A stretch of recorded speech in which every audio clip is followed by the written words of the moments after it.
परम शांति में आत्मदर्शन के बारे में मैं बताना चाहूँगा। कई शायद लोग आत्मदर्शन की बात करते हैं। आत्मदर्शन आत्मदर्शन लेटेस्ट फिलॉसफी में मिलेगा कहीं ना कहीं, क्योंकि ज्ञान तो सभी मिक्स हो जाता है। पहले जो वेदों उपनिषद पुराणों में जो बातें लिखी थी, बाद में गीता ज्ञान उसमें मिक्स हो गया 5000 साल पहले। बाद में अनेक धर्म मठ पथ संप्रदाय, उसमें ज्ञान धीरे धीरे सब मिक्सअप होता जा रहा है।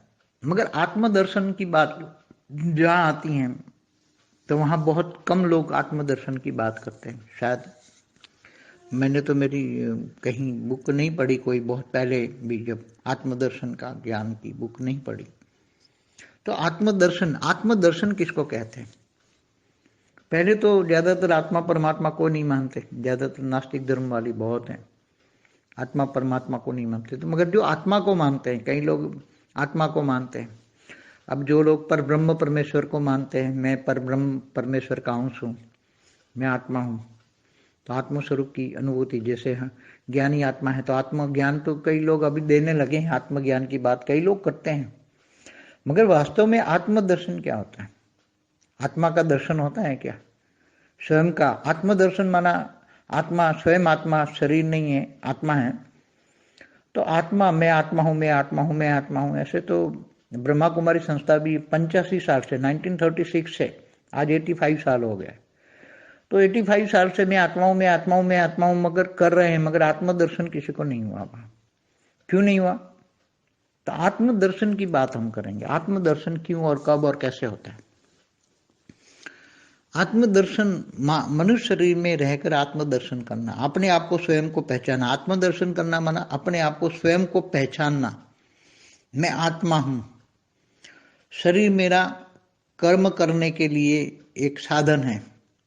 आत्मा का कर्म करने का साधन है, शरीर है, शरीर के द्वारा आत्मा काम करती है, तो कॉमन चीज हो गई है। मगर आत्मदर्शन, आत्मा अपने कौन से रूप को याद करती है? आत्मा अपना आकारी रूप को याद करती, निराकारी रूप को याद करती, आत्मा अपने अनादि स्वरूप को, आत्मा अपने बीज रूप अवस्था को याद करे। आत्मा ये सोचे कि मेरी अनादि स्वरूप या मेरी बीज रूप अवस्था को मुझे जानना है, मानना है। आत्मा परमात्मा से कनेक्शन होकर, परमात्मा से पावर लेकर, आत्मा परमात्मा का कनेक्शन माना योग। जब बहुत योगी बन जाती हैं आत्माएं, तो फिर ये देह और देह के संबंधों से आत्मा नष्टो मोह की स्टेज हो जाती है। और जब आत्मा नष्टो मोह हो जाती है तब नष्टो मोह स्मृति लब्धा हो जाती है। तो आत्मा जब नष्टो मोह स्मृति लब्धा बन जाती है तो स्मृति स्वरूप में उसको, उसका लक्ष्य होता है मुझे मेरी आत्मा का आत्मदर्शन करना है, मुझे आत्मदर्शन चाहिए, मुझे अपने आप को जानना है, मुझे मेरा आत्मा का अनादि रूप चाहिए।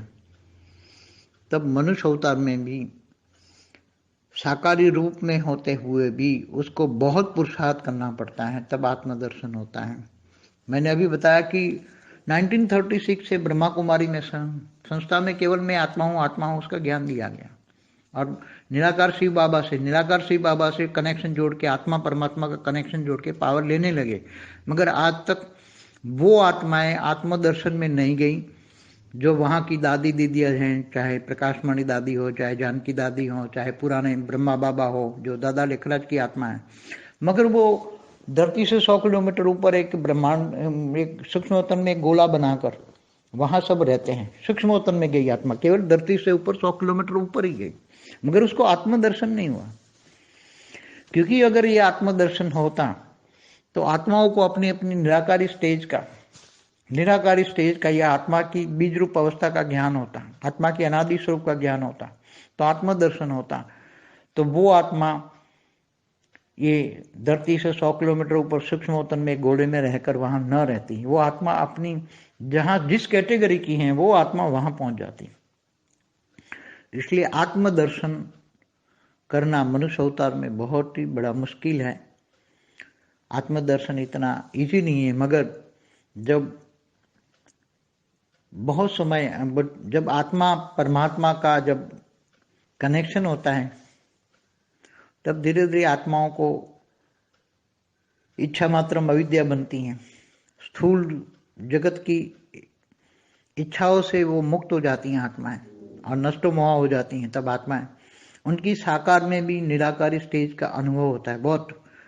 तो वो आत्माओं को धीरे धीरे ज्ञान इमर्ज होना शुरू हो जाता है। साकार में भी रहकर निराकारी स्टेज का अनुभव करना, बीज रूप अवस्था का, आत्मा का बीज रूप अवस्था, अनादि स्वरूप का स्टेज का अनुभव करना, ये सबसे बड़ी आत्मदर्शन की बात है। मनुष्य शरीर में रहकर भी आत्मा अगर चाहे तो अपने आत्मदर्शन का अनुभव कर सकती हैं। अनुभव करना प्रैक्टिकल नहीं है, अभी यहाँ अनुभव होगा, फिर प्रैक्टिकल करेगी आत्मा। तो आत्मा निराकारी स्टेज में एकदम अनुभव करती है, परमात्मा से कनेक्शन लेकर पावर आती है। तो ऊपर के आवरणों में जब पावर धीरे धीरे थोड़ा होता है तो उसके अंदरूनी आवरण तक थोड़ा आत्मा, मन की इच्छा है, मन की तीव्र इच्छा है कि मैं आत्मदर्शन करूं। बुद्धि रिफाइन हो चुकी है, मन बुद्धि संस्कार एकदम रिफाइन हो चुके हैं। मन और बुद्धि दोनों ये चाहते हैं कि मैं आत्मदर्शन करूं, आत्मदर्शन करूं, आत्मदर्शन करूं। मैं कौन सी कैटेगरी की आत्मा हूं, कहाँ से आई हूं, क्यों आई, धरती पर क्यों फंसी हूं। तब आत्मदर्शन की बहुत गहरी लालसा हो बहुत, और परमात्मा से कनेक्शन हो। अगर वो बेहद की आत्मा है तो बेहद के परमपिता से कनेक्शन हो, बेहद के परमपिता से, बेहद की परम लाइट का कनेक्शन होगा, बेहद के पावर हाउस से कनेक्शन होगा। तो वो पावर आएगी तो उसको जगाएगी वो आत्मा को। तो थोड़ा थोड़ा अनुभव तो कराएगी, पूर्ण मुक्त स्वरूप तो नहीं होती, मगर अनुभव कराएगी कि मैं इतना ज्ञान तो हो जाएगा कि मैं बेहद की आत्मा हूँ। बेहद की आत्माओं में भी कौन सी कैटेगरी की हूँ, 9 लाख की हूँ, 16,000 की हूँ, 108 की, 1008 की हूँ, या मैं 33 कोटि देवी देवता वाली आत्मा हूँ। G2 से आई, G1 से आई हूँ, गैलेक्सी से आई हूँ, कहाँ से आई हूँ आत्मा, क्यों आई हूँ यहाँ, ये भी इमर्ज हो जाएगा आत्मा। आत्मदर्शन में आत्मा का जब दर्शन, आत्मा का दर्शन होता है तब आत्मा में सारे रिकॉर्ड पड़ी हुई, अंदर के रिकॉर्ड, मतलब आत्मा के अंदर का रिकॉर्ड नहीं होता। आत्मा अंदर तो एकदम निराकार, मतलब जो निराकार आत्मा होती है उसके अंदर परम लाइट होती है, तो परम लाइट में कोई रिकॉर्ड नहीं होता। परम लाइट में तो रिकॉर्ड जाएगा ही नहीं, वो भस्म हो जाएगा। मगर परम लाइट के ऊपर एक कवच बन जाता है जिसको हम माइट कहते हैं। आत्मा की शक्ति माइट एक आवरण बना देती है, आत्मा के ऊपर एक आवरण बन जाता है। वो आवरण तक, कई आवरण बुद्धि से खुल जाते हैं, बुद्धि से खुलते हैं। यहाँ बुद्धि एकदम रिफाइन हो जाते हैं। बुद्धि में होता है कि मुझे अपनी अनादि स्वरूप बीज रूप अवस्था में आत्मा का दर्शन करूँ, आत्मदर्शन करूँ। साकार में रहकर मैं आत्मदर्शन करना चाहती हूँ। तो आत्मदर्शन जब आत्मा बहुत बुद्धि में होता है, नष्टो मोहा इच्छा मात्र अविद्या होती है आत्मा की स्टेज, और बहुत योग, कम से कम डेली 8 घंटे का योग हो और बाकी कर्मयोगी जीवन हो। घर गृहस्थाश्रम में हम तो हमेशा कहते हैं घर गृहस्थाश्रम, गीता में कहा है गृहस्थाश्रम सबसे बड़ा उत्तम आश्रम है। संन्यास आश्रम तो केवल शंकराचार्य ने शुरू किया, इससे पहले तो ऋषि मुनि भी गृहस्थाश्रम में होते थे। तो कहने का मतलब है कि आत्मदर्शन कब होता है, पहले ज्ञान होता है आत्मदर्शन का, पहले ज्ञान होता है, फिर आत्मा ज्ञान स्वरूप बनती है, ज्ञान को जीवन में धारण करती है। और जब ज्ञान, अनादि स्वरूप का ज्ञान, बीज रूप अवस्था का ज्ञान में परब्रह्म परमेश्वर निराकारी स्टेज का ज्ञान, आत्मा का परब्रह्म परमेश्वर, आत्मा अपने परम पद को पाने का, मैं परम पद वाली आत्मा हूं, मेरा ऊंचते ऊंच परम पद है। परम पद, अपने अनादि परम पद को याद करना, मैं अनादि परम पद वाली आत्मा हूं, मैं साधारण आत्मा नहीं हूं, मैं बेहद की आत्मा हूं, बेहद की, मैं भी बेहद की बहुत हाई कला की आत्मा हूं। मेरी आत्मा में बेहद की कला का पावर है और मैं वो पावर इमर्ज करना चाहती है। जब एक लक्ष्य बन जाता है, लक्ष्य बहुत ऊंचा होता है तो लक्षण आ ही जाते हैं। जब लक्ष्य बहुत ऊंचा होता है, सारे दूसरे लक्ष्य नहीं, एक ही लक्ष्य, अर्जुन की तरह वो एक ही आंख दिखती है उसको। तब जब लक्ष्य वेद करता है तो वो लक्ष्य वेदन सही होता है, तो लक्ष्य आ जाता है, तो लक्ष्य के साथ साथ लक्षण भी आ जाते हैं, ज्ञान स्वरूप बन जाती हैं आत्माएं। और अनादि स्वरूप में आत्मदर्शन आत्माएं कर लेती हैं। आत्मा जब आत्मदर्शन करती हैं फिर धीरे धीरे आत्मा ने आत्मदर्शन यहाँ साकार में भी निराकारी स्टेज बना ली और ज्ञान स्वरूप का अनुभव कर लिया, ज्ञानी तो आत्मा बन गई।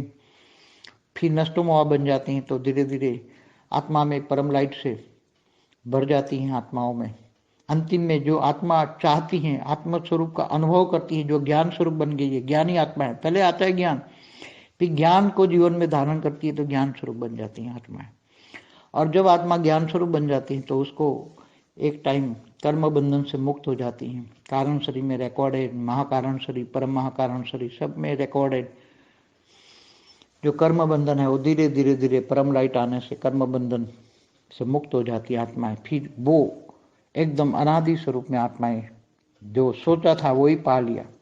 बार बार सोचने से अनादि स्वरूप, लो अनादि स्वरूप में आत्माएं पहुंच जाती है। इसको आत्मदर्शन कहते हैं। परम शांति। बेहद परम महाशांति। బాపూజీ ఆత్మదర్శనము అనాది స్వరూపం ఎలా జరుగుతుంది, ఆత్మను ఎలా దర్శించుకోవచ్చు, ఆత్మ యొక్క ఆది అనాది స్వరూపమును యొక్క జ్ఞానంతో ఎలా ఆత్మదర్శనం పొందవచ్చు అనేటువంటి టాపిక్ తోటి చెప్పినటువంటి హిందీ వీడియో ఇప్పటి వరకు మీరు విన్నారు. దానికి తెలుగు అనువాదం. పరం శాంతి అంటున్నారు బాపూజీ. నేను ఈరోజు అందరూ కూడా ఆత్మదర్శనం గురించి చెప్పుకుంటూ ఉంటారు. ఆత్మదర్శనం అని చెప్పుకుంటూ లేటెస్ట్గా ఈ యొక్క ఫిలాసఫీలో ఎక్కువగా ఎక్కడో అక్కడ చెప్పుకుంటూనే ఉన్నారు. అందరూ కూడా ఆలోచిస్తూనే ఉన్నారు. అందుకని నేను ఈరోజు ఆత్మదర్శనం గురించి చెప్పదలుచుకున్నాను అంటున్నారు బాపూజీ. ఈ యొక్క జ్ఞానంతో మానవులు ఏ విధంగా ఆత్మదర్శనం పొందాలి అనేది కూడా వివరిస్తాను అంటున్నారు. జ్ఞానం అయితే ఇప్పుడు అంతా కూడా మిక్సప్ అయిపోయింది. ఫస్ట్ ఏదైతే వేదాలు, ఉపనిషత్తులు, పురాణాల్లో ఏవైతే రాసి ఉన్నాయో అవి చెప్పుకుంటూ ఉండేవాళ్ళు. తరువాత గీతా జ్ఞానము దానిలో మిక్సప్ అయిపోయింది. 5000 సంవత్సరాల పూర్వం ఈ యొక్క గీతా జ్ఞానము చెప్పారు. అంతకు పూర్వం అయితే వేదాలు, ఉపనిషత్తులు, పురాణాలు. ఇప్పుడైతే అనేక ధర్మాలు, అనేక మఠాలు, సంప్రదాయాలు చాలా వచ్చినాయి. జ్ఞానం నెమ్మదిగా అన్నీ కూడా మిక్సప్ అయిపోయినాయి. కానీ ఆత్మదర్శనము అనేటువంటి విషయం ఇక్కడ మీరు ఆలోచించాలి. చాలా తక్కువ మంది ఆత్మదర్శనం గురించి మాట్లాడుతూ ఉంటారు. ఏ విధంగా నేను కూడా అక్కడక్కడ బుక్స్లో కూడా మరి చెప్పి ఉన్నాయి అని మమ్మల్ని అడుగుతూ ఉంటారు అని అంటున్నారు బాపూజీ. అయితే ఈ యొక్క ఆత్మదర్శనం గురించి, ఆత్మ సాక్షాత్కారం గురించి నేను చెప్పేటువంటి బేహద్దు దివ్య జ్ఞానము నేను ఏ పుస్తకాల్లో కూడా చదవలేదు. చాలామంది మరి జ్ఞానము అనేది బుక్లో ఉంటుంది అనుకుంటూ ఉంటారు. కానీ ఆత్మదర్శనం సంబంధించిన ఏ బుక్ నేను చదవలేదు. ఆత్మదర్శనం అనేది స్వయం సాధనతోటి, జ్ఞానం యొక్క ఆధారంతో, పురుషార్థంతో పొందేది. ఫస్ట్ ఎక్కువగా మానవులు ఆత్మ పరమాత్మల గురించి అసలు ఒప్పుకునేవాళ్ళు కాదు. ఎందుకని? మఠాలు, సంప్రదాయాలు, ఈ యొక్క ధర్మాలు ఉన్న కారణం వల్ల. ఆత్మదర్శనం అని దేన్నంటారు అనేది వాళ్లకు అసలే తెలియదు. ఆత్మ పరమాత్మ గురించి ఒప్పుకోరు కదా. మరి ద్వాపర యుగం ముందైతే ఆత్మ పరమాత్మ అనేటువంటి జ్ఞానము వేదాల్లో, ఉపనిషత్తుల్లో కూడా ఉన్నది. ఆ జ్ఞానం అనుసారంగా వాళ్ళు సాధన కూడా చేశారు ఋషులు, మునులు.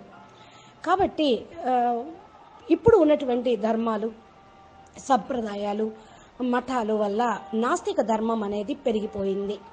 ఇక ఆత్మ లేదు, పరమాత్మ లేదు అని అనుకోవటం ప్రారంభిస్తూ ఉన్నారు.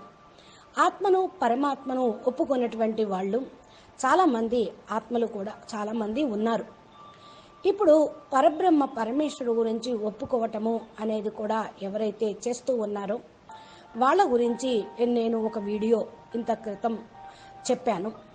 పరబ్రహ్మ పరమేశ్వరుడు యొక్క అంశను, నేను ఆత్మను, ఆత్మస్వరూపమును అనుభూతి ఎలా చేసుకోవాలి అనేటువంటి జ్ఞానము నేను ఇస్తూ ఉన్నాను. ఎవరైతే నేను ఆత్మస్వరూపమైనటువంటి ఆత్మను అనే అనుభూతి చేసుకుంటూ ఉంటారో వాళ్ళు జ్ఞాని ఆత్మలుగా ఉంటారు. ఆత్మ జ్ఞానంతో చాలామందికి ఈ యొక్క జ్ఞానం అనేది వస్తూ ఉంటుంది. ఆత్మ జ్ఞానము చాలామంది కూడా పొందుతూ ఉంటారు. కానీ వాస్తవంలో ఆత్మ దర్శనం ఏం చేస్తూ ఉన్నారు? ఆత్మ యొక్క దర్శనం ఎలాగా ఉంటూ ఉంటుంది? స్వయము ఆత్మ దర్శనం అనగా స్వయం ఆత్మ శరీరం కాదు, నేను ఆత్మను, శరీరాన్ని కాదు, నేను ఆత్మను అని అనుకున్నంత మాత్రాన ఆత్మదర్శనం ఏమీ అయిపోదు. మరి ఈ యొక్క ఆత్మ జ్ఞానం గురించే నేటికి 85 సంవత్సరాల నుండి బ్రహ్మకుమారి సంస్థ వాళ్ళు, అనగా 1936 నుండి మరి ఇప్పటి వరకు కూడా జ్ఞానం నేను ఆత్మను అని చెప్తూ ఉన్నారు. కానీ ఎవరికి ఆత్మదర్శనం అయినట్టు నాకేమీ అనిపించలేదు. ఎందుకు కాలేదు అంటే ఆత్మదర్శనం యొక్క విషయము వేరు, నేను ఆత్మ అనుకోవటం అనేది వేరు. ఆత్మదర్శనం ఎందుకు కావటం లేదు అని అంటే ఎప్పుడు ఎలా అవుతుంది అని. మానవులు శరీరంలో ఉంటూ ఆత్మదర్శనం చేసుకోవాలి అని. మిమ్మల్ని మీరు గుర్తించుకోండి. ఆత్మదర్శనము అనగా మీ యొక్క స్వరూపాన్ని గుర్తించటం, స్వయం మిమ్మల్ని మీరు తెలుసుకోవటం. నేను ఆత్మను, నేను శరీరాన్ని కాదు, నా యొక్క కర్మ అనేది ఆత్మగా అనుకుంటూ చేసేటువంటి కర్మయోగి స్టేజ్ అనేది లేకపోతే, ఈ సాధన అనేది కాకపోతే ఆత్మదర్శనం అనేది కాదు. ఆత్మ కర్మ చేయుటకు ఈ సాధనగా ఈ శరీరం అనేది లభించి ఉంది. ఈ యొక్క శరీరం ద్వారా ఆత్మ పనిచేస్తూ ఉంటుంది. ఇదైతే కామన్ విషయము. కానీ ఆత్మ దర్శనము, ఆత్మ తన్ను తాను రూపంలో జ్ఞాపకం చేసుకోవటం, ఆత్మ తన యొక్క ఆకారి రూపాన్ని జ్ఞాపకం చేస్తూ ఉంటుంది, నిరాకారి రూపంలో కూడా జ్ఞాపకం చేస్తూ ఉంటుంది. ఆత్మ తన యొక్క అనాది స్వరూపమును, ఆత్మ తన యొక్క బీజరూపి స్థితిని జ్ఞాపకం చేసుకుంటూ ఉండాలి. ఆత్మ ఎప్పుడైతే ఇది ఆలోచిస్తూ ఉంటుందో, నేను అనాది స్వరూపమైన ఆత్మను, నేను బీజరూపి స్థితిలో నన్ను నేను తెలుసుకున్నాను, ఒప్పుకున్నాను, ఆత్మ పరమాత్మ నుండి కనెక్షను జోడించటం అనేది జరుగుతూ ఉంది. పరమాత్మ నుండి పవర్ తీసుకొని నేను నా ఆత్మలో ఛార్జ్ చేసుకుంటూ ఉన్నా. ఆత్మ పరమాత్మల యొక్క కనెక్షను అంటేనే యోగం. ఎప్పుడైతే చాలా యోగిగా అయిపోతూ ఉంటారో ఆత్మలు, అప్పుడు దేహము మరియు దేహ సంబంధాలతోటి ఆత్మ నష్టోమోహ స్టేజ్ని పొందుతూ ఉంటుంది. ఎప్పుడైతే ఆత్మ నష్టోమోహగా అవుతూ ఉంటుందో అప్పుడు స్మృతి లబ్ధ కూడా అవుతూ ఉంటుంది. ఆత్మ ఎప్పుడైతే నష్టోమోహ స్మృతి స్వరూపంగా అవుతూ ఉంటుందో ఆ స్మృతి స్వరూపంలో లక్ష్యం అనేది పొందుతూ ఉంటారు.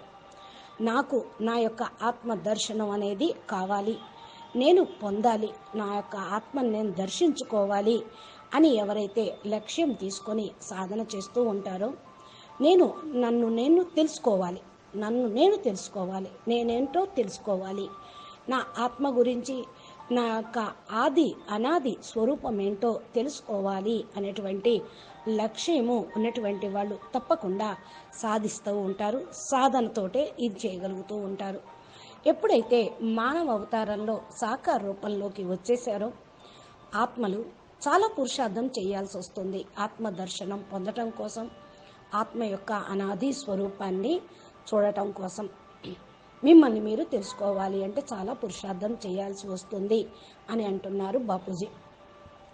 నేను కూడా చెప్పాను కదా, 1936 నుండి బ్రహ్మకుమారి సంస్థలో కేవలం ఆత్మజ్ఞానం, నేను ఆత్మను అన్నటువంటి జ్ఞానం ఇవ్వబడింది.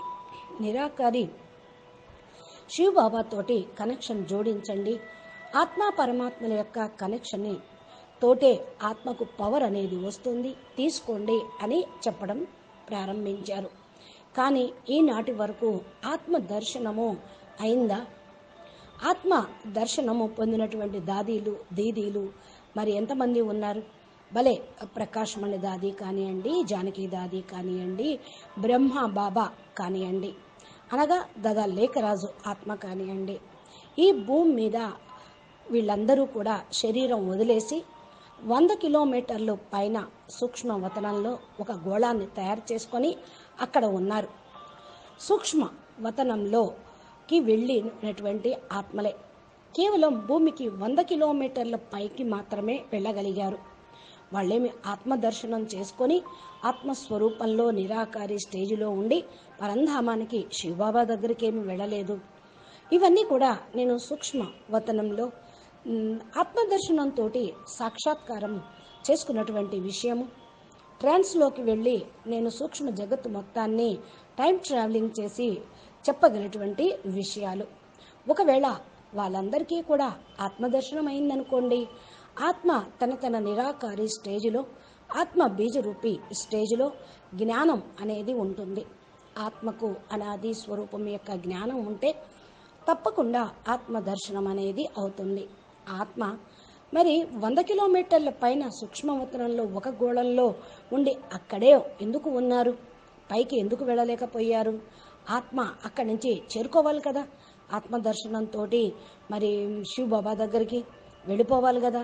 చెప్తారు కదా, సూక్ష్మ వతనం బ్రహ్మపురి, విష్ణుపురి, శంకరపురి, తన పైన పరంధామం ఉంది అని చెప్పారు చాలామంది.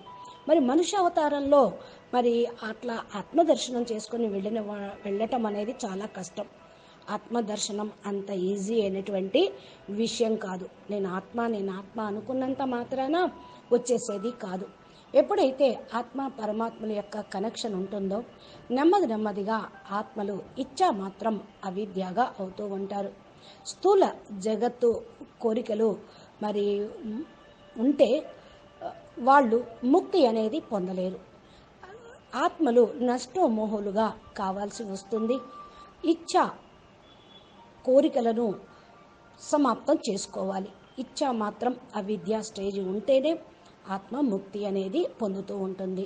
ఎప్పుడైతే ఆత్మలు సాకార రూపంలో నిరాకారి స్టేజ్లో అనుభవం అవుతూ ఉంటుందో చాలా గొప్ప విషయం. ఎవరైతే ఆత్మలు నెమ్మదిగా జ్ఞానాన్ని ఇమర్జ్ చేసుకోవటం ప్రారంభించారో సాకార రూపంలో ఉంటూ నిరాకారి స్టేజ్ యొక్క అనుభవాన్ని పొందాలి. ఆత్మ యొక్క బీజరూపి స్థితి, అనాది స్వరూపము, నిరాకారి స్టేజ్ యొక్క అనుభవము అనేది ఉండాలి. అన్నిటికంటే గొప్పది ఆత్మదర్శనం యొక్క విషయం. మరి మానవులు శరీరంలో ఉంటూ కూడా నేను ఆత్మ అనుకున్నప్పుడు తాను ఆత్మదర్శనం యొక్క అనుభవాన్ని పొందగలుగుతూ ఉంటారు. అనుభవం చేసుకోవాలి ప్రాక్టికల్గా. ఇక్కడ అనుభవం అనేది ముఖ్య విషయం. ప్రాక్టికల్గా పొందాలి. నేను ఆత్మ నిరాకారి స్టేజ్లో ఉన్నటువంటి ఆత్మను, ఏకదం అనుభవం పొందుతున్న ఆత్మను, పరమాత్మ నుండి కనెక్షన్ తీసుకొని పవర్ని పొందాలి. పైన ఆత్మల యొక్క ఆవరణలు ఎప్పుడైతే మరి ఉంటూ ఉంటాయో పవర్ నెమ్మదిగా చేకూరటం అనేది జరుగుతూ ఉంటుంది. లోపల ఉన్నటువంటి ఆవరణ వరకు ఆత్మ అనేది మనసుకు సంబంధించిన విషయం. ఆత్మ పైన ఉన్నటువంటి ఆవరణలు అంటే ఆత్మ యొక్క మనసు కోరికలు ఉంటూ ఉంటాయి. మనసులో తీవ్రమైన కోరికలు ఉంటే మరి వాళ్ళు ఆత్మదర్శనాన్ని పొందలేరు. కానీ నేను ఆత్మదర్శనం పొందాలి అని తీవ్రమైన కోరిక ఉంటే కూడా ఆవరణలను తొలగించుకొని ఇచ్చామాత్రం అవిద్యగా అయ్యి పరమాత్మతో కనెక్షన్ తోటి మరి ఆత్మలో పవర్ని నింపుకొని మనసు బుద్ధి సంస్కారాల్ని రిఫైన్ చేసుకుంటూ ఉంటే బుద్ధి రిఫైన్ అయ్యే కొద్దీ కూడా మరి ఆత్మదర్శనం చేసుకోవాలి అనే సంకల్పం దృఢంగా ఉన్నప్పుడు అది సాధించటం సాధ్యమవుతుంది. నేను ఎవరు, ఏ కేటగిరీకి సంబంధించిన ఆత్మను, ఎక్కడి నుండి వచ్చాను, ఈ భూమి మీదకు వచ్చి ఎందుకు ఇరుక్కుపోయాను. ఆత్మదర్శనము అనేది చాలా లోతైనటువంటి లాలసత్వం కలిగింది. చాలా ఉంది. పరమాత్మతోటి కనెక్షను అనేది ఉండాలి. బేహద్దు ఆత్మ, బేహద్దు పరంపితతోటి కనెక్షన్ తప్పకుండా ఉంటుంది. బేహద్దు పరం లైట్ యొక్క కనెక్షన్ అనేది ఉండాలి. బేహద్దు పవర్ హౌస్ తోటి కనెక్షన్ ఉండాలి. పవరు అప్పుడే వస్తూ ఉంటుంది. దీనికే మరి మేల్కోవటం, ఆత్మను జాగృతం చేసుకోవటం అని అంటూ ఉంటారు. అందుకని మీ జ్ఞానం విన్న తరువాత మిమ్మల్ని మీరు జాగృతం చేసుకోవాలి. అప్పుడు ఆత్మలో కొద్దిగా పవర్ వచ్చినప్పుడు ఆత్మ అనుభవం అనేది అవుతూ ఉంటుంది. పూర్తిగా ముక్తి స్వరూపంలో కూడా ఉంటూ ఉంటుంది. అనుభవం అనేది చేసుకోగలుగుతూ ఉంటూ ఉంటారు. జ్ఞానం అయితే ఉంది కదా, నేను బేహద్దు ఆత్మని అని. బేహద్దు ఆత్మల్లో ఎలాంటి కేటగిరీ ఉన్నది, ఎలాంటి స్వరూపము ఉన్నదో మీకు తెలుసు. నేను బేహద్దు ఆత్మను. బేహద్దు ఆత్మల్లో కూడా ఎలాంటి కేటగిరీ అనేది కూడా నిర్ణయించుకోండి. బేహద్దు ఆత్మలు అంటే 9 లక్షల మంది. 16,000 మంది ఉన్నారు, 108 మంది ఉన్నారు, 1008 మంది ఉన్నారు, 33 కోట్ల దేవీ దేవతలు కూడా ఉన్నారు. G2 నుండి వచ్చిన వాళ్ళు, G1 నుండి వచ్చిన వాళ్ళు ఉన్నారు. వీళ్ళందరిలో నేనెవరు అనగా, నేను ఎక్కడి నుంచి వచ్చాను? నేను గెలాక్సీ నుంచి వచ్చానా? G2 నుండి, G1 నుండి వచ్చానా? బేహదాత్మ లిస్టులో ఉన్నానా అనేది తెలుసుకోండి. అప్పుడు అన్నీ ఇమ్మర్జ్ అవుతూ ఉంటాయి. ఈ ఇమ్మర్జ్ అవటానికి కూడా ఆధారము బేహద్ జ్ఞానమే. ఆత్మ దర్శనంలో ఆత్మ కూడా ఎప్పుడు దర్శనం చేసుకుంటూ ఉంటుంది. ఆత్మలో కూడా రికార్డింగ్ అంతా ఉన్నది కాబట్టి మీరు బేహద్ జ్ఞానం వినటంతో మీ యొక్క రికార్డింగ్ అంతా ఓపెన్ అవుతూ ఉంటుంది. ఆత్మ లోపల రికార్డింగ్ అనేది లేదనుకోండి, ఇక మీరు మీ గెలాక్సీనో G1 G2 దేవతల అనేది కూడా ఓపెన్ కాదు. అప్పుడు సీదా సాధారణమైన ఆత్మలు, తత్వాల నుండి రచించబడిన వాళ్ళు, ఈ బ్రహ్మాండం యొక్క వాసులు అనుకోండి. అప్పుడు ఆత్మ లోపల రికార్డింగ్ ఏమీ లేదు, ఇక్కడ వరకే ఉంటూ ఉంటుంది. ఆత్మ లోపల పూర్తిగా ఏకదం నిరాకారి స్థితి వస్తే, నిరాకారి ఆత్మగా అయిపోతే ఆత్మ పరం లైట్గా ఉంటుంది. ఈ బ్రహ్మాండంలోని ఆత్మలు పరం లైట్ తోటి రచించబడిన వాళ్ళు కాదనుకోండి, వాళ్లకు నిరాకారి స్థితి అనేది ఏకదమ్గా పూర్తిగా రానే రాదు. అంటే ఆత్మజ్ఞానం అయితే వింటారు, ఇక ఆత్మ దర్శనం కావటము, ఆత్మ యొక్క స్వరూపాన్ని చూడటము అనేది జరగదు. ఆ ఆత్మ పరం లైట్గా ఉంటుంది, పరం లైట్ స్వరూపంగా ఉంటూ ఉంటుంది. పరం లైట్ తోటి ఏదైతే రికార్డింగ్ ఉందో దాన్ని మీరు అర్థం చేసుకోవాలి. ఏదైతే పరం లైట్లో రికార్డింగ్ ఉన్నదో అది తెలియదు. పరం లైట్లో రికార్డింగ్ అంటూ ఉండదు. ఆత్మ పైన ఉన్నటువంటి ఆవరణలు ఏవైతే మరి తత్వాల ఆవరణలు ఉన్నాయో, ఆకాశతత్వంలో మరి వాయుతత్వం, దీంట్లో రికార్డింగ్ అయి ఉంటూ ఉంటాయి. ఎప్పుడైతే పరం లైట్ అనేది వస్తూ ఉంటుందో పూర్తిగా ఈ రికార్డింగ్స్ ఏమీ ఉండవు, భస్మం అయిపోతాయి. ఆత్మలో ఉన్న రికార్డింగ్స్ అన్నీ భస్మం అవుతాయి, అనగా డిలీట్ అయిపోతాయి. పరం లైట్ పైన ఒక కవచం ఉంటుంది, అది పరం మైట్ అని అంటారు. ఆత్మ యొక్క శక్తి మైట్ ఒక ఆవరణతోటి తయారై ఉన్నది. ఆత్మ పైన ఒక ఆవరణ ఉన్నది. ఆవరణ వరకు మరి అనేక ఆవరణలు బుద్ధి లోపల ఉన్నాయి. ఎప్పుడైతే ఈ ఆవరణలు తొలగిపోతూ ఉంటాయో బుద్ధి అనేది ఓపెన్ అవుతూ ఉంటుంది. బుద్ధితోటి మనం తెలుసుకోగలుగుతూ ఉంటాం, రిఫైన్ చేసుకోగలుగుతూ ఉంటాం. బుద్ధి అప్పుడు చెప్తూ ఉంటుంది, నేను అనాది స్వరూపము బీజరూపి ఆత్మను దర్శనం చేసుకోవాలి, ఆత్మ దర్శనం పొందాలి.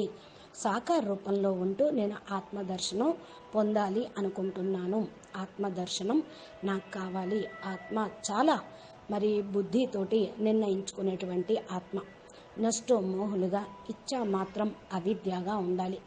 ఆత్మ యొక్క స్టేజీ చాలా గొప్పది, చాలా యోగానికి సంబంధించింది. తక్కువలో తక్కువ మరి 8 గంటలు యోగం చేయాలి. ఆత్మ దర్శనం కావాలి, ఆత్మ స్టేజ్ని పొందాలి అంటే యోగము కనీసం 8 గంటలు చేయాలి. మిగతాది కర్మయోగిగా ఉండాలి. గృహస్థంలో ఉంటూ గృహస్థాశ్రమంలాగా మీరు కార్యవ్యవహారం చేసుకుంటూ మరి గీతా జ్ఞానంలో కూడా చెప్పారు, 8 గంటల యోగము, 8 గంటల ఉద్యోగ వ్యాపారాలు, 8 గంటలు విశ్రాంతి. ఇది గృహస్థ ఆశ్రమం యొక్క నియమాలు. మరి గృహస్థ ఆశ్రమం అన్నిటికంటే చాలా ఉత్తమమైనటువంటి ఆశ్రమం అని కూడా చెప్పడం జరిగింది గీతలో. కాబట్టి ఎవరైతే మరి ఈ గృహస్థ ఆశ్రమాన్ని నడుపుతూ ఉంటారో వాళ్ళు చక్కగా జీవితాన్ని సాధన చేస్తూ జీవన్ముక్తి పొందుతారు. జనక మహారాజు కూడా గృహస్థీకుడైన జీవన్ముక్తిని పొందాడు అని అంటూ ఉంటారు. సన్యాస ఆశ్రమాలు కేవలం శంకరాచార్యుల ద్వారా ప్రారంభమైనవి. ఇంతకు పూర్వం ఋషులు మునులు గృహస్థాశ్రమంలోనే ఉంటూ ఉండేవాళ్ళు. మరి ఈ శంకరాచార్యుడు సన్యాస ధర్మం కూడా ఎందుకు ప్రవేశపెట్టాడో దానికి ఒక నియమము, పద్ధతి అనేది కూడా ఉన్నదన్నమాట. ఫస్ట్ మరి ఆత్మ దర్శనం ఎప్పుడు అవుతుంది అనే విషయాన్ని ఈరోజు మాట్లాడుకుంటున్నాం కదా. దీనికి సంబంధించిన జ్ఞానం ముందు కావాలి. ఫస్ట్ జ్ఞానం వస్తుంది, జ్ఞానంతో అనుభవం అవుతూ ఉంటుంది, ఆత్మస్వరూపం అనేది తయారవుతుంది. అప్పుడు ఆత్మ దర్శనం అనేది అవుతూ ఉంటుంది. జ్ఞానం అనేది జీవితంలో ధారణ చేయాలి. ఏదో జ్ఞానం వచ్చేసింది వింటూ ఉన్నాము అంటే ధారణ లేనటువంటి జ్ఞానం ఎందుకు? అందుకని ఎప్పుడైతే జ్ఞానం అర్థమవుతుందో, సృష్టి ఆది మధ్య అంత జ్ఞానం అర్థం చేసుకుంటామో, దాన్ని బట్టి మీరు ఈ యొక్క అనాది స్వరూపం యొక్క జ్ఞానం, బీజరూపి స్థితి యొక్క జ్ఞానము మీ మనసు లోపలికి వస్తూ ఉంటుంది. పరబ్రహ్మ పరమేశ్వరుడు నిరాకారి స్టేజ్కి సంబంధించిన జ్ఞానం అనేది ఇస్తూ ఉన్నారు. ఆత్మనే పరబ్రహ్మ పరమేశ్వరుడు అని అంటాం కాదు. పరబ్రహ్మ పరమేశ్వరుడు అంటే ఆల్మైటీ అథారిటీ. ఆత్మ తన యొక్క పరంపదాన్ని పొందాలి అంటే, నేను పరంపదం పొందేటువంటి ఆత్మను, నేను ఉన్నతోన్నతమైన పరం ఆత్మను, మరి ఉన్నతోన్నతమైన పరంధామ నివాసిని అనేటి సంబంధించినటువంటి జ్ఞానం వింటూ మీరు అనుభవం చేసుకుంటూ కనెక్షన్ స్మృతి ఈ విధంగా ఉంటే తప్పకుండా ఆ పరంపదాన్ని మీరు పొందగలుగుతారు. ఉన్నతోన్నతమైనటువంటి అనాది పరంపదాన్ని సదా స్మృతిలో ఉంచుకోవాలి. నేను అనాది పరంపదం కలిగినటువంటి ఆత్మను, నేను సాధారణమైన ఆత్మను కాదు, నేను బేహద్ ఆత్మను, బేహద్లోకి వెళ్ళాలి, చాలా హై కళల్లో ఉన్నటువంటి ఆత్మను, నా ఆత్మలో బేహద్ కళ యొక్క పవర్ ఉంది, నేనైతే మరి పవర్ని ఇమర్జ్ చేసుకుంటూ ఉన్నాను. ఎంతవరకు అయితే లక్ష్యం తయారు కాదో అంతవరకు కూడా ఉన్నతమైన పదవి అనేది పొందలేరు. లక్ష్యం అనేది తప్పకుండా లక్షణాలను తీసుకొని వస్తూ ఉంటుంది. లక్ష్యము చాలా ఉన్నతంగా ఉండాలి. వేరే లక్ష్యం లేదనుకోండి, ఒకే ఒక లక్ష్యం ఉందనుకోండి, అర్జునులాగా, అంటే ఒక కన్నునే చూశాడు, సంధిని బాణాన్ని వదిలాడు. ఎప్పటి వరకైతే లక్ష్యాన్ని ఇలా భేదించమో మీరు లక్ష్యాన్ని చేరుకోలేరు, సాధించను లేరు. లక్ష్యాన్ని పొందాలి అంటే లక్షణాలు సాధించాలి. జ్ఞాన స్వరూపంగా కావాలి. ఆత్మలో అనాది స్వరూపం యొక్క ఆత్మల దర్శనం అనేది చేసుకోవాలి. ఆత్మ ఎప్పుడైతే ఆత్మ దర్శనం చేసుకోదో అప్పటి వరకు నెమ్మదిగా ఆత్మ దర్శనము అనేటువంటిది సాధించడం జరుగుతుంది. ఈ యొక్క సాకారంలో కూడా నిరాకారి స్టేజ్ని తయారు చేసుకోవచ్చు. జ్ఞాన స్వరూపం యొక్క అనుభవాన్ని పొందాలి. జ్ఞానితో ఆత్మగా కావాలి, మరలా నష్టమోహులుగా కావాలి. నెమ్మదిగా పరం లైట్లో నింపుకోవాలి. ఆత్మలో ఏదైతే మరి స్టేజ్ ఉందో, అంతిమ స్టేజి ఆత్మ స్టేజి, దాన్ని మీరు సాధించాలి. ఆత్మస్వరూపం యొక్క అనుభూతిని పొందాలి. జ్ఞాన స్వరూపంగా కావాలి, జ్ఞాని ఆత్మగా కావాలి. ఫస్ట్ జ్ఞానం అనే సబ్జెక్టును పూర్తి చేసుకోవాలి. జ్ఞానంతో యోగం కుదురుతుంది. జ్ఞానం ఉంటేనే లక్ష్యం తీసుకోగలుగుతారు. లక్ష్యాన్ని సాధించడానికి యోగం కూడా అవసరము. జ్ఞానాన్ని జీవితంలో ధారణ చేస్తూ జ్ఞాన స్వరూపంగా అయితే ఆ ఆత్మలో పవర్ అనేది వస్తుంది. ఇక్కడ చెప్తారు, knowledge is light, knowledge is might అని. జ్ఞానము అనేది మిమ్మల్ని చాలా తేలిగ్గా చేస్తూ ఉంటుంది, శక్తిని కూడా ఇస్తూ ఉంటుంది. అప్పుడు ఆత్మస్వరూపంగా మీరు కాగలుగుతూ ఉంటారు. ఇది ఒక టైం కనుక కర్మ బంధన ముక్తులుగా అవుటకు యోగం కూడా చెయ్యాలి. జ్ఞానంతో యోగము ఉండాలి. జ్ఞానము యోగము రెండూ ఉంటే ఇచ్చా మాత్రం అవిద్యగా కాగలుగుతారు, కర్మ బంధన ముక్తులుగా కాగలుగుతారు. కారణ శరీరంలో ఉన్న రికార్డింగ్స్, మహాకారణ శరీరంలో ఉన్న రికార్డింగ్స్, మహాకారణ శరీరంలో ఉన్నటువంటి రికార్డింగ్స్ అన్నిటినీ కూడా మరి కర్మ బంధన రూపంలో వస్తూ ఉంటాయి. వీటిని నెమ్మదిగా పరం లైట్ రావటంతో, మీరు ఆత్మలో ఛార్జింగ్ అవ్వటంతో కర్మ బంధన ముక్తులుగా అయిపోతారు. ఈ ఆత్మలు యుద్ధం అనాది స్వరూపంగా ఉన్న ఆత్మలుగా మీరు ఆలోచన చేయండి. అప్పుడు మీరు పొందగలుగుతూ ఉంటారు. మాటికి ఆలోచించండి, నేను అనాది స్వరూపంలో ఉన్న ఆత్మను, నేను అక్కడికి చేరుకుంటున్నాను, ఆత్మ దర్శనము పొందుతూ ఉన్నాను అనేటువంటి విషయాన్ని మీరు సదా స్మృతిలో అనేది ఉంచుకోండి. అచ్చా, పరం శాంతి. నమస్తే, ధన్యవాదాలు. బేహద్ పరం మహాశాంతి.